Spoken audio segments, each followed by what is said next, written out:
Hello, ladies and gentlemen, and welcome to Is It a Real Classic, a podcast about movies and TV shows where a bunch of well-versed folks come together and answer that age-old movie debate about what makes a classic. I am your host, Lit Nick, and with me today is Mr. Cobra Kai KP. Say hello, Cobra Kai KP. Strike first. Strike first. Very good. Yes, strike first. Strike first. You know, you gotta start saying it before I finish saying it, so that way you truly do strike first. You It's know the what I thought mean? of the day. Strike first is the thought of the day. It's thought of the day. Always strike first in life. Okay, so it's just gonna be the two of us, and the reason why is because we're gonna be talking about One Night in Miami, a movie that just came out on Amazon Prime as a knee-jerk reaction, instant reaction, almost instant. We watched it he just watched it last night. Watched I it last watched, week when it came out. Yeah. yeah. I actually saw it at the SCAD Film Festival in good lord, it feels ages ago, in October and September ish. So I got to see this really, really early, and I was very fortunate to do so. And as soon as I saw it, I immediately started texting people when this movie comes out, you have to see it. It is so good. It is next level, and to this day, I think it is my favorite movie of 2020. I believe. Granted, not a lot of movies came out in 2020 for a number of reasons, but Okay. Was it considered a 2020 movie? it is. It is considered a 2020 movie. All right. So when I read, I think USA Today said movie of the year. They weren't talking about 2 weeks. Yeah, they were talking about 2020. They weren't just saying it's been 2 weeks, and let me tell you, best Leader in the movie. clubhouse.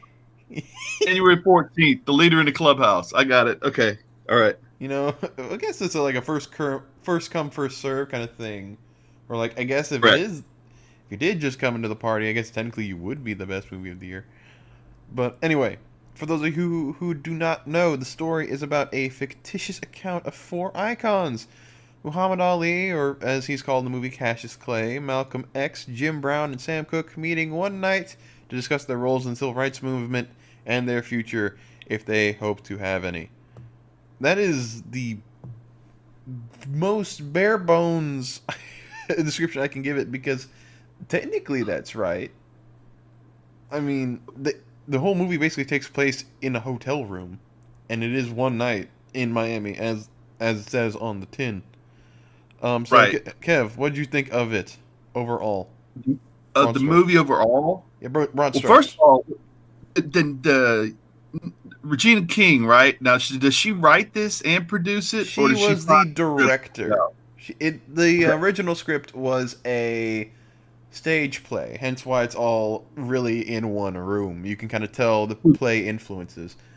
But Totally works stage play. oh yeah, it definitely does. But this is indeed directed by Regina King, who some of our podcast listeners may remember as Sister Knight from Watchmen, among many other things. Oscar winner already, Regina King. Maybe coming for that second one. We shall see. Um. I love this movie. Oh yeah. I love everything about this movie. Let's. It is Ooh. fantastic. Let's talk. Let's break down first of all by talking about the performances, because my God, I mean, when you have four people like Malcolm, Cassius, or Muhammad Ali, Jim Brown, and Sam Cooke, those are really big shoes to fill, because these are icons. How? Ali has multiple. Ali, think about this. The characters in play here. Ali has multiple movies already made about him, including one he starred in. Yeah. Um, Malcolm X obviously has the Spike Lee movie, you know, with Denzel, and then you have Jim Brown. Spike did a fantastic documentary on Jim Brown, and Mm-hmm. one of the better ones you'll ever see. If you ever get a chance to pull that up and watch it, and then if Sam Cooke is he should have a movie, and he really Leslie Odom Jr. should play him in it. There is a documentary on Netflix that was about the assassination of Sam Cooke, and it is very good. I was watching a documentary on Amazon, which is just the life story, and it's last night. Mm-hmm. It's Bobby Womack is one of the guys being interviewed. His brother, a gentleman that was in the first band there, the Stirring Singers, I believe. The gospel, the second band he was in, but the gospel band that gave him the platform that eventually he goes to become a pop star. He bounces off of, right? Mm-hmm. That guy's there is Aretha Franklin is in it. So it's really good as well. It's not as interesting as the one you're talking about. That's very interesting, Doc. Yeah. Okay, I'm sorry. Go ahead. No. You were saying actually like these are very for people who've had a lot of movies based off of them. They literally you could take you could have a movie. You could do a movie on just Malcolm X pre finding religion. Mm-hmm. You know what I mean? That could be a whole story in itself. This time period here could be a story in itself. The of course, whatever happens between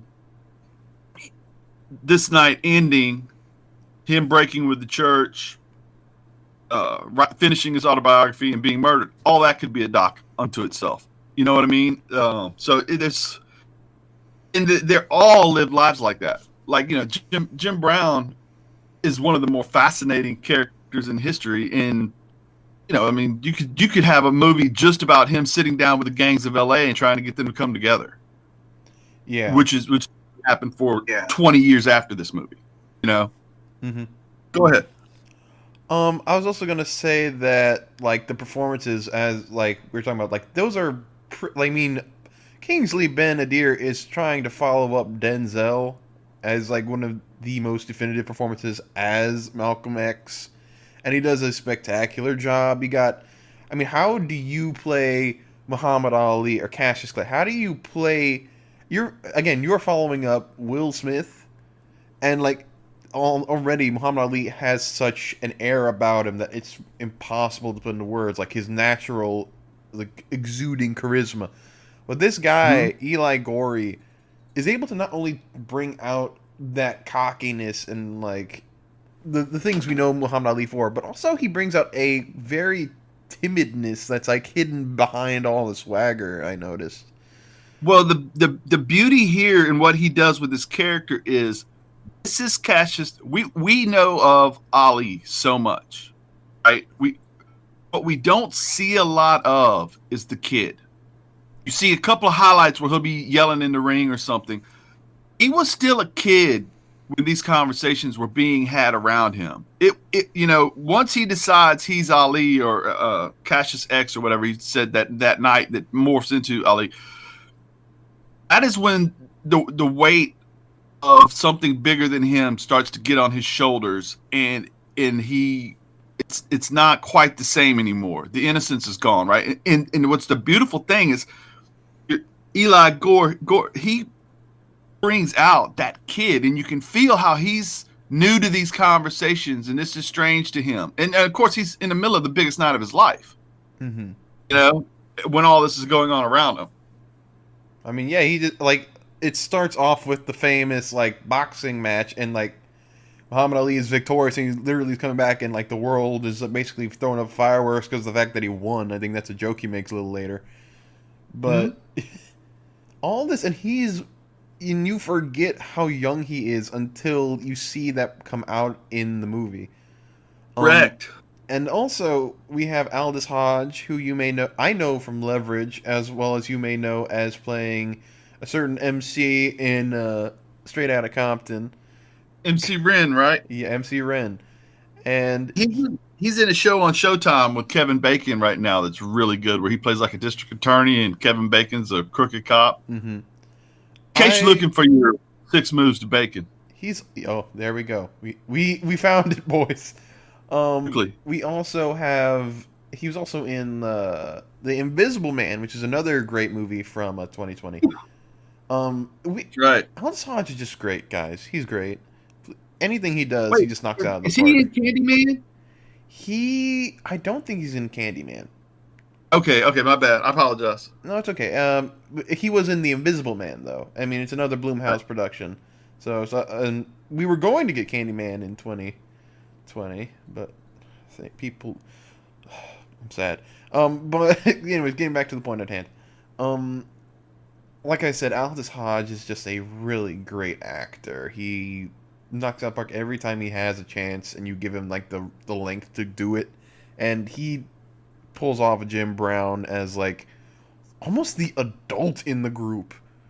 Like I got that feeling every time. Like, and it's amazing when he's the adult in the group when you have Malcolm, who's basically there as well, who's the other adult in the group. It feels like at times, but this is a very Well, cool, collected, but very world weary Jim Brown.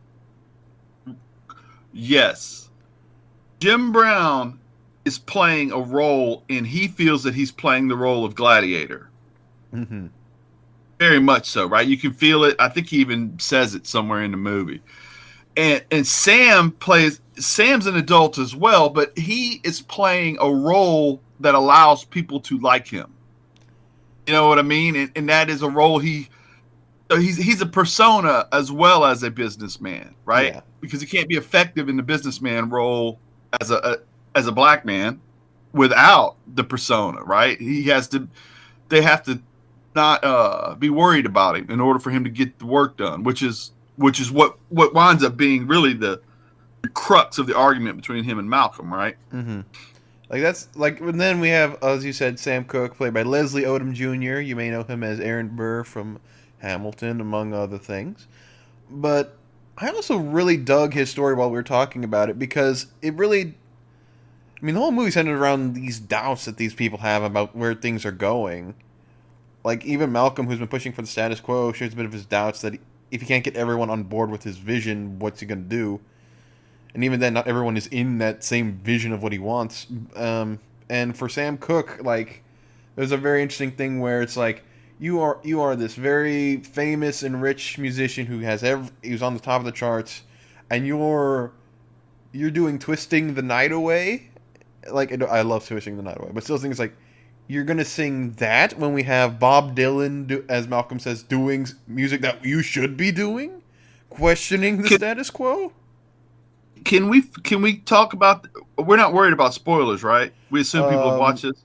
Before we continue on, I will say this is the non-spoiler part of the review. Now we're entering the spoiler part of the review. So if you haven't seen it, hop on Amazon Prime and watch it. So here's your warning. There you go. You had it. If you're coming to watch a review on a movie and were angered by spoilers, that's on you.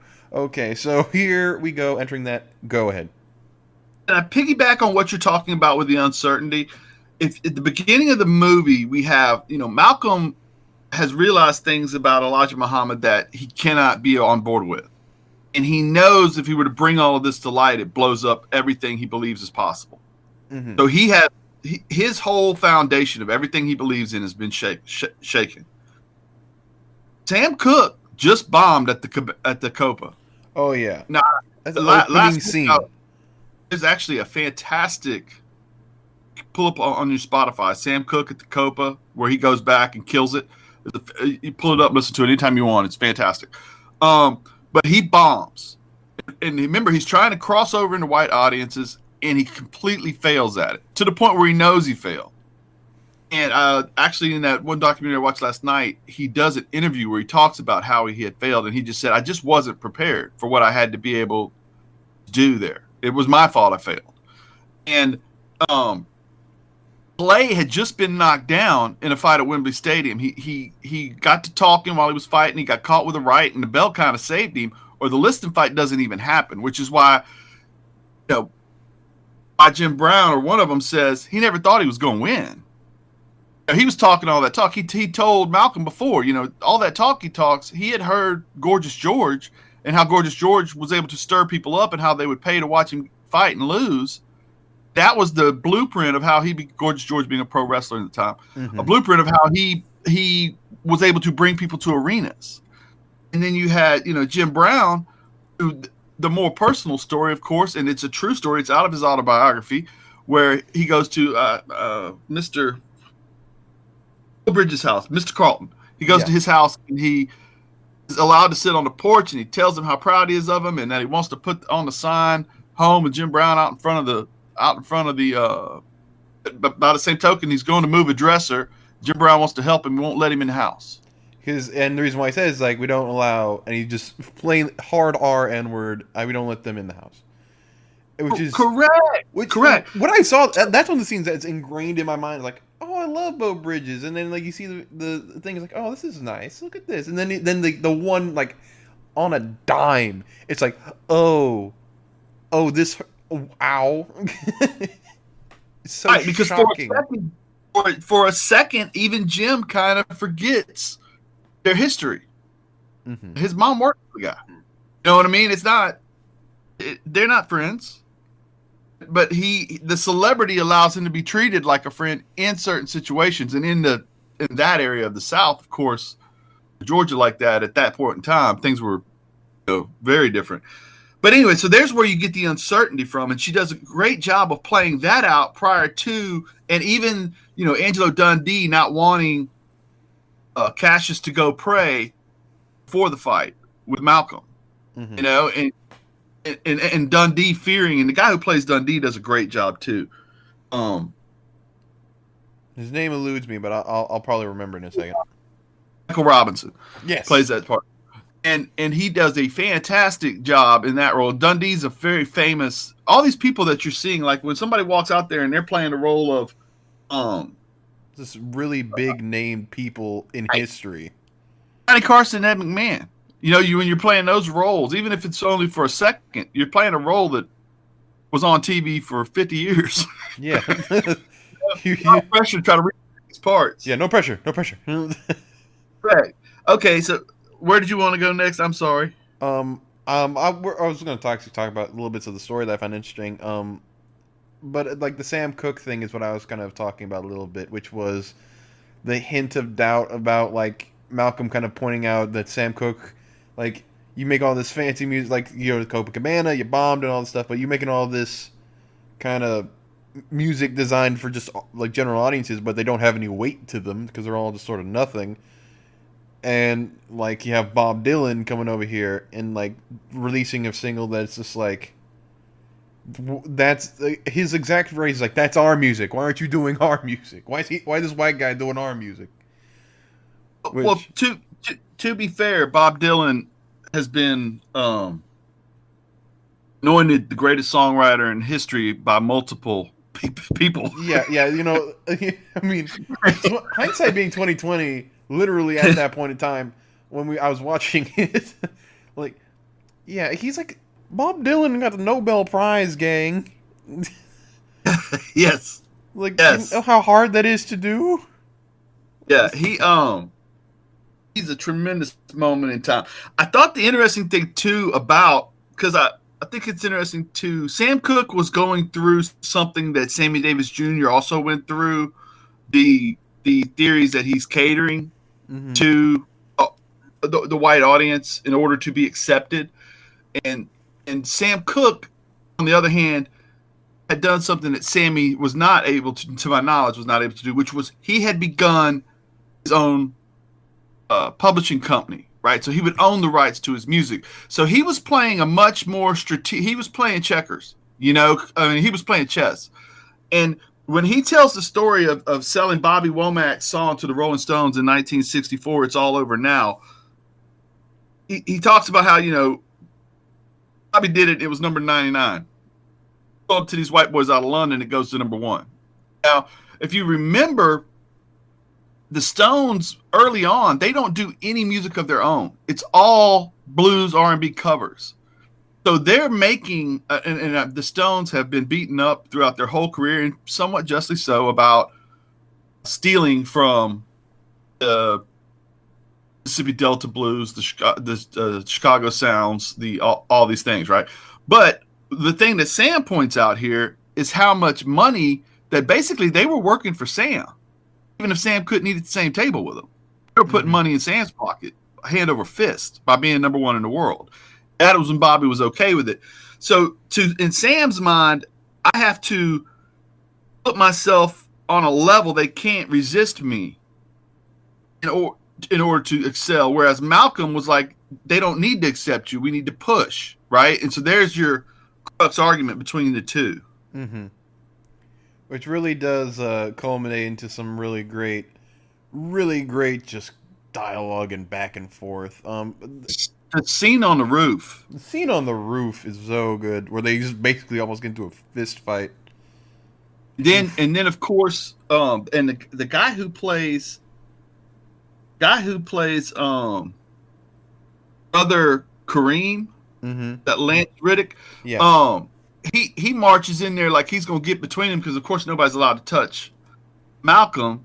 And then when Jim Brown strides in front of him and says, "Hey man, think long and hard right here," Malcolm gets paid to be a tough. I mean, Kareem gets paid to be a tough guy, and he wasn't about to start that with Jim Brown. Yeah, yeah. No, there are many things you can start with Jim Brown. I would not start that. Right. That's a problem you don't want. Okay. There's again, everyone. I highly recommend you watch the movie because we're gonna be talking about scenes just out of just random because like the movie itself feels. Well, I mean, there is a very good and cohesive story, but it feels just like a single event where just a lot of things happen in between, and you're just sort of kind of picking it up afterwards. Like, oh yeah, I forgot. Oh yeah, this happened as well. Um, a really good scene as well, and I don't know why I'm focusing on Sam Cooke a lot, but I guess because Leslie Odom did so good.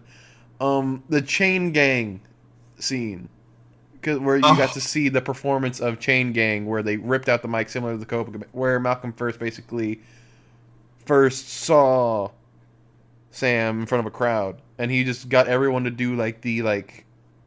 If you heard Chain Gang, there's like the beat that happens at the beginning of it with the grunts, and he gets the whole crowd to start doing it as he like leads them to a song about the Chain Gang. Is that Otis Redding? Was Otis Redding the guy who played in front of him and sabotaged his equipment so there wouldn't be any sound? They leave him, and then he does stomp, stomp, clap till they're able to do Chain Gang. I believe it is. It's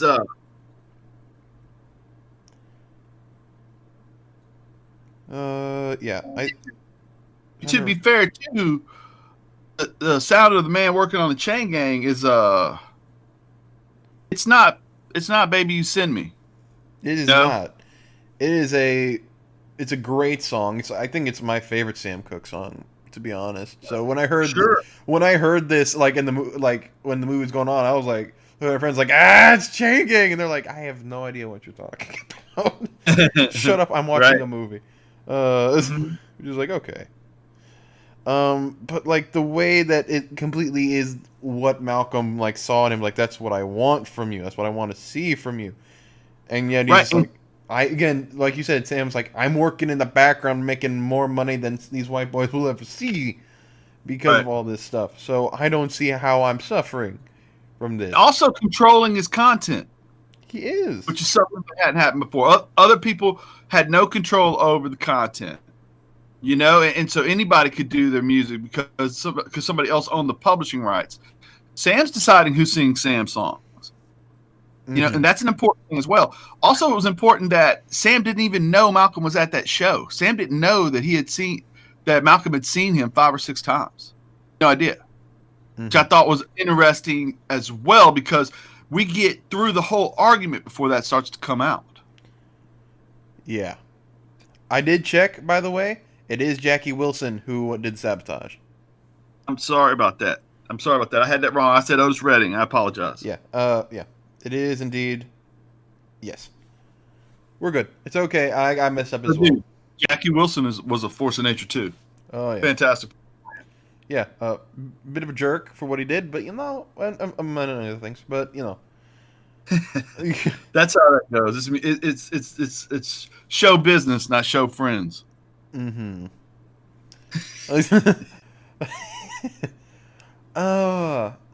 Well, is there any other scene you want to talk about before we? I thought it was interesting. There was so much, but I thought it was interesting as well. The scene where Malcolm winds up admitting that he's leaving, and Ali is furious with him, mm-hmm. and he thinks he's been used. And then when Malcolm says, "Hey, look, man, if you don't think you want to come with me, don't let that change what you're planning on doing tonight." And I thought it was interesting to show that, of course, when a man is going to walk out in front of the world and put a bullseye on his back, he would have second thoughts and doubts. And then in the middle of all that, have even more second thoughts due to the fact that Malcolm was leaving Mm-hmm. the church. And then to walk out there and once he realized that Malcolm was coming from a legitimate place, walk out there and still do it in front of people. It's Absolutely. an interesting part as well. I will Oh, definitely say, to double down on that, even though I've been talking about Leslie Odom, Sam Cooke for a bit because I thought he did a great job, the performance that really stole the show for me was Gory's Cassius Clay / Malcolm X, or not Muhammad Ali. My bad. My brain. I was talking about Malcolm, so I got confused. But and also the quick wrap up at the end after all the events have happened, and remember too. Uh, well, let me just go to that. I apologize. They do quickly tell you, he does become Muhammad Ali, mhm. but Malcolm's not sitting in the room when that happens. No, he's He's not not. in the church when that happens. He's not. The ending Um, is, and also that all happens while Sam Cooke is singing "Change is gonna like is the change gonna come" oh, on the Johnny oh, Carson show as this huge so good. I got culmination. goosebumps on my arms just when you said that, talking about the wrap up of that. And he's singing that, and then Malcolm's house is being burned down, and he's finishing the autobiography in a hotel, Mm-hmm. and he winds up getting murdered. And then you have Jim Brown, who Decides to be just a I should movie have said this star. He exact retires. opposite order. Well, what happens there is Paul Brown, he's shooting the Dirty Dozen, Mm-hmm. and Paul Brown says, "Come on back and be a camper. I'm going to fine you $1,500 a day." And after about and Brown says, "You know what, man? You can just keep it. I'm done." And of course, Paul Brown didn't think that was possible, right? Mm-hmm. He would just quit football and go on to be in movies, but he did do that, and left the arena that had made him famous. And nobody can question, like, he's not the guy that leaves and they go, well, maybe he wasn't tough enough to still do it. Oh, he was still the toughest guy in the league. He was still the MVP. He walked away at the very top. So anyway, I think that the way they culminated and told us what the events were, because it kind of makes you think that maybe this isn't the exact conversation they had, but the events leading into and the events coming out of that night make it all seem possible, Mm-hmm. plausible. It seems probable, possible, probable. The same basic thing. This whole thing about the movie is like it didn't happen, but it very well could have happened.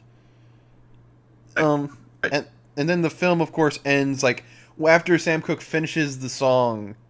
After we see all of these events happen, like Malcolm's house burns to the ground, you see Jim Brown retiring, we see Muhammad Ali getting his name while Malcolm isn't there, Mm-hmm. and just after he finishes singing it, there's silence. There's no applause, just silence, and then just Malcolm just watches on the TV and just like there's not a smile on his face, not really anything, but just like a blank, like if not like worried, if not content expression, I suppose.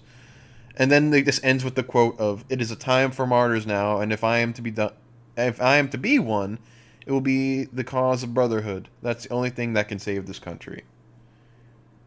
Which is heck of a quote to end your movie on, let me tell you. Yes, yes. But it really just it really hits you, and you can find the scene online actually because they dropped it online. You can check that scene out on its own, but you watch the movie. It's on Amazon Prime. If you have a subscription, you're good to go. I cannot recommend this movie enough. I know that sounds weird being a knee jerk. I mean, like, oh, you like the movie? What's the price? But like, I will genuinely say that I believe this is gonna be. I want to say it's probably gonna be Best Picture winner. It's definitely gonna be in the talk whenever we discuss Best Picture, if and when that ever happens at the Oscars. Because it deserves it. It's a movie that I think should be seen as a perfect encapsulation of not only that time period, but a little bit of the time period we are going through right now, at least in regards to the Black Lives Matter movement. where things are like this, like things feel like they're changing at such a snail's pace that how much change is really happening. It's a good conversation piece to have with that, and of course, as we Absolutely. said, directed by Regina King, which fantastic. Oh, a sidebar story to this: the way this ensemble winds up being put together. Several of the first people that were notified about these parts and auditioning for them turned it down because they didn't want to have to audition for someone. And that's Really, how she wound up with these guys because she wouldn't call them back if they wouldn't audition. you know what? And I would say That's these guys hit home runs. that's that's good. I like that. You know, Regina, go with that's good. Like I'm not doing no top bill name. If you ain't willing to put down the work, then let me see what you're gonna bring to the table. I ain't working with you. Right? It's a lot of respect. I respect that. Uh, yeah, Teresa will research things while we're watching them. And that was a little tidbit she threw at me over the course of the movie I thought was fascinating. Ooh. Well, how'd Teresa she like being the my wife, movie? I'm sorry. How did your wife like the movie? She loved it. She Oh, loved it. I mean, I can't imagine somebody not loving it. I don't know. Yeah, it's like a movie that's just it's just a good time. I'm thinking about watching it again. I did just watch it again. I want to watch it again right now, as now that we're talking about it. That's that's just the way this movie is. Um. Right. So yeah, that's I believe that's all we got for you today for our little knee jerk reaction. We'll be back at you with another episode soon, hopefully. But Uh. yeah, man. Thank you for doing this, Nick. Thank you. Oh. This was great. Oh yeah. I as soon as I saw this movie, I remember texting my teacher like you saw that, right? And she didn't. I'm like, why? Because she was my professor who does drama and does like the plays and stuff. And I was just thinking, and like, I was, I immediately texted her like, you need to like. It's weird when you text a professor telling them to watch something, you know, Right. where you go out Right. of your way to go talk to someone who is informing you of things. Where you're like, okay, but you more than anyone else need to see this. Not for any like negative reason, but just thinking like you would fall in love with it. Just as a person, right? That's always a neat aspect of your life when something finally happens that you can recommend to people. Like, Yeah, yeah. you It's know what I like mean? I. It is I You who go into am different arenas, the. right? I When am you're the able old to. sage. I am. Yes, I, yes. to borrow from Cobra Kai, I am the sensei. I There am you go. Daniel Lawrence. Right. Me. All right. So once again, from our team over here at Is It a Real Classic? It has been me, Litnick, as well as Cobra Kai KP. Strike first. Sweep the leg. Oh, strike first being the thought of the day Uh, because Ali was one of the first people that went with a straight right instead of a jab as the lead punch. You have to be extremely fast to be able to do that because obviously, if you're right-handed, your left is closer. So that was the strike first motivation. In case you were wondering, the well, technical thing in that. you know The what? pugilist out there, the pugilism. You just you gave a reason for it. I respect it. I you caught me off guard with the reasoning, and it's a very good reasoning, and I apologize. That's on me. I'll just wax Everything's on and wax connected. off my way out of here. You know what I mean? Yeah. Okay. This has been a Go Home Heat production 2021. Once again, telling you to go out there and find some good content you'll never know when you'll find or if you'll find the next classic. And cut.